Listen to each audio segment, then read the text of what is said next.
পূর্ণ আত্মসমর্পণে মানব জীবনের পূর্ণ আনন্দ। জীবনের সব ভার তাঁর পাদপদ্মে ফেলে দাও। গীতায় বলেছেন, মাম একম শরণম ব্রজ। 2000 বছর আগে যীশুখ্রিস্ট বলে গেছেন, ওগো শ্রান্ত ভারাক্রান্ত মানুষ, তোমরা আমার কাছে এসো, আমি তোমাদের শান্তি দেব। এ যুগে ঠাকুর বলেছেন, আমাকে বকলমা দাও। সর্বভাবে তাকে আশ্রয় করা, মন মুখ এক করে ভাবের ঘরে চুরি না করে তাঁর ওপর 16 আনা নির্ভর করা, এইটি হবে সাধনা। তাঁর চরণে আপনাকে একেবারে বিলিয়ে দেওয়া, এই শেষ কথা সাধনার দিক দিয়ে। আমরা খুঁজে খুঁজে মরি, কোথায় আনন্দ পাব, কোথায় শান্তি পাব, কিন্তু কোথাও তা পাই না। এমন যে মহৎ আশ্রয় ভগবান, তাকে ছেড়ে অন্যত্র শান্তি খুঁজি, তাই পাই না। না পেয়ে আবার ফিরে আসি। এরও প্রয়োজন আছে। সংসারে সব কিছুই আমাদের শিক্ষা দেয়। আমরা সুখের মধ্যে শিক্ষা লাভ করি, দুঃখের মধ্যেও শিক্ষা লাভ করি। সংসারে আমরা তাকে ছেড়ে উপাসনাহীন কর্মের ভেতর দিয়ে শান্তি খুঁজি, পরিণামে হতাশা আসে। ঠাকুরের পাখি ও মাস্তুল গল্পটি মনে করো। ডানা ব্যথা করলে পাখি মাস্তুল আশ্রয় করে। এই দুর্লভ মানুষ শরীর পাওয়ার জন্য কত লক্ষ যোনি ভ্রমণ করতে হয়েছে আমাদের। বারবার যাতায়াতে পরিশ্রান্ত হয়ে তবে আমরা তাঁর চরণের শরণ নিই, তখনই যথার্থ শান্তি লাভ হয়। যারা তাঁর শরণাগত তারাই শান্তি লাভ করে। ভগবত চরণে আত্মসমর্পণের অন্তরায় কি? অন্তরায় আমাদের বাসনা, কামনা, আসক্তি।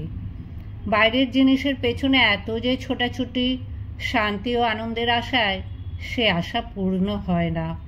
তবে ব্যর্থ প্রয়াসে ডানা ব্যথা হয়, এইটুকুই লাভ। অনেক ঘুরে ঘুরে ক্লান্ত না হলে তাকে আশ্রয় করা হয়ে ওঠে না। ডানা ব্যথা করলে চৈতন্য হয়, তখন আসল শান্তির রাস্তা করি। মণ্ডুক উপনিষদে আছে দুটি পাখির উপমা। দুটি পাখি একই গাছে আশ্রয় করে আছে। একটি বসে আছে ওপরের ডালে, একটি নিচের ডালে। সেই গাছে 2 রকম ফল, কতগুলো মিষ্টি, কতগুলো তেতো। ওপরের পাখি কোনো ফলই খায় না, সে দ্রষ্টা মাত্র, পরমাত্মার উপমা স্থল। নিচের পাখিটি কখনো মিষ্টি ফল খাচ্ছে, কখনো তেতো ফল খাচ্ছে। মিষ্টি ফল খেতে ভালো লাগে, আবার তেতো ফল খেলে কষ্ট পায়। নিচের পাখি জীবাত্মার উপমা স্থল। তেতো ফল খেয়ে দুঃখ পেয়ে সে একবার ওপরের পাখির দিকে তাকায় আর ভাবে, উনি কেমন আনন্দে রয়েছেন, এসব খান না, তাই সদানন্দময়, উনি যথার্থ বুদ্ধিমান। এইভাবে তার মন ক্রমে ওপরের পাখির দিকে আকৃষ্ট হয়। এই সংসার বৃক্ষে শুভাশুভ 2 রকম কর্ম রয়েছে। নিজ নিজ কর্মানুযায়ী আমরা কখনো সুখ ভোগ করছি, কখনো দুঃখ ভোগ করছি। শুভ কর্মের ফলে সুখ পাই, দুষ্কর্মের জন্য দুঃখ পাই। তখন ভাবি, কেন এমন করলুম? এসব অভিজ্ঞতার ভেতর দিয়েও আমরা এগোই সেই পরমাত্মার দিকে, যিনি কোনো ফলভোগ করেন না। প্রকৃত শান্তি রয়েছে তাঁর মধ্যে, আমাদের তাঁকেই আশ্রয় করতে হবে।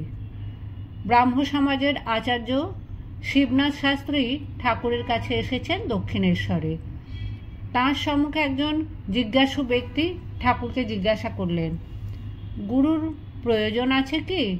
ঠাকুর বললেন, সদ্গুরু লাভ তো মহাভাগ্যের কথা। নিজের চেষ্টায় এগোনো যায় না এমন নয়, তবে সাধন পথে সদ্গুরু বিশেষ সাহায্য করেন। ওই সময় গঙ্গাপক্ষে একখানা স্টিমার যাচ্ছিল। ঠাকুর সেই জিজ্ঞাসু ব্যক্তিকে বললেন, ওটি কখন চুঁচুড়ায় পৌঁছবে বলতে পারো? সে বললে, আজ বিকেল 5টা নাগাদ। ঠাকুর বললেন, আচ্ছা, ওই স্টিমারের সঙ্গে যে গাধা ভর্তি দড়ি দিয়ে বাঁধা আছে, এও তো আজ বিকেল 5টায় চুঁচুড়া পৌঁছে যাবে। কিন্তু স্টিমার থেকে একে যদি খুলে দেওয়া হয়, তাহলে এ কখন সেখানে পৌঁছবে বলে মনে হয়?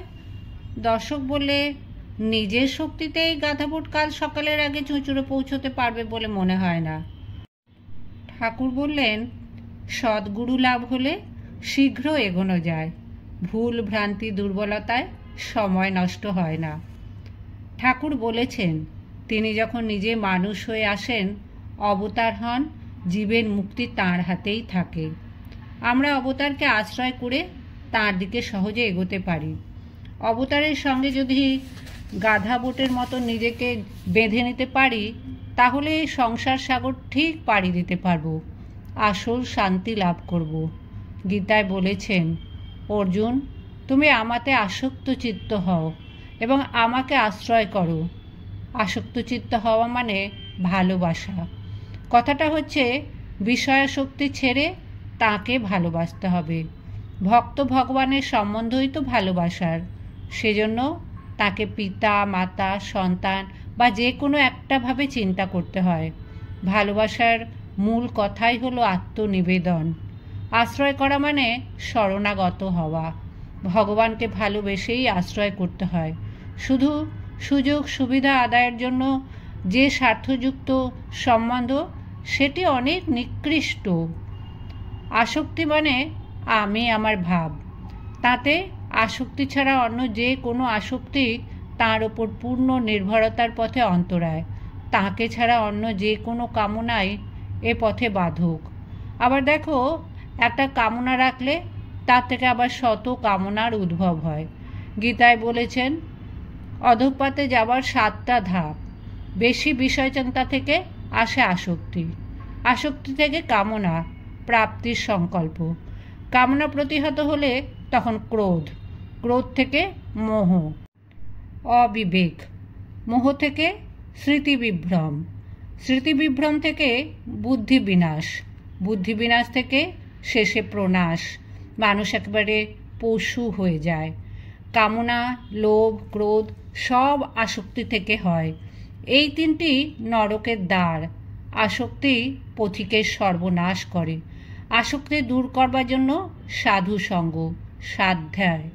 এ সংসার আমার নয়, তাঁর, এই ভাবটি চাই। এটি আনাই লক্ষ্য। উপনিষদের সার হলো গীতা, আর গীতার সার পাবে কথামৃতে। ঠাকুর কত গভীর কথা, কেমন সুন্দর ও সহজভাবে বলেছেন, কথামৃতে দেখবে। বড় বড় পণ্ডিত তাঁর কথা শুনে মুগ্ধ হয়ে যেতেন। বিদ্যাসাগর মশাইয়ের বাড়িতে বললেন, বেদ, পুরাণ, তন্ত্র, ষড়দর্শন এসব এঁটো হয়ে গেছে, মুখে উচ্চারণ হয়েছে, পড়া হয়েছে, তাই এঁটো হয়েছে। একটি জিনিস কেবল উচ্ছিষ্ট হয়নি, ব্রহ্ম। বিদ্যাসাগর মশাই মহাপণ্ডিত, শুনে খুশি হয়ে বলেন, বাহ, এটি তো বেশ, আজ একটা নতুন কথা শিখলাম। সংসারের সব সাধারণ ব্যাপার থেকেই ঠাকুর তার দৃষ্টান্ত ও উপমাগুলি আহরণ করেছেন। কি কিন অবজারভেশন! তাই তো চালকলা বাঁধা বিদ্যার ধার দিয়ে যাননি। কথামৃত খুব পড়বে। কথামৃতে আছে জলসেচের দৃষ্টান্ত। আলের মধ্যে ইঁদুরের গর্ত থাকলে খেতে জল দাঁড়ায় না। আমাদের সব জপ তপের ফল বাসনা ঘোগ দিয়ে বেরিয়ে যাচ্ছে। কাজেই কামনা বাসনারূপ ঘোগগুলো বন্ধ করা দরকার। সেই জন্য তাঁর শরণাগত হতে হবে, প্রার্থনা করতে হবে, প্রভু তুমি এসে আমাকে সাহায্য করো। তার দিকে 1 পা এগোলে তিনি 100 পা এগিয়ে আসেন, সত্য কথা। তবে ভাবের ঘরে চুরি চলবে না।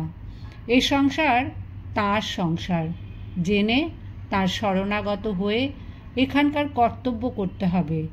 কিলের আশ্রয় নিলে যাতা আমাদের আর পিষে ফেলতে পারবে না। শরণাগতি হলো আসল সাধন। তার অপূর্ব দৃষ্টান্ত রসিকের জীবন। শ্রী শ্রী মা বলেছেন, আমার ছেলে যদি ধুলো কাদা মাখে, আমাকেই তো ধুলো ঝেড়ে তাকে কোলে নিতে হবে। ভক্তের জন্যই তো অবতার পুরুষ আসেন যুগে যুগে। তাদের আশ্রয় নিলে মানব জীবন সার্থক হয়।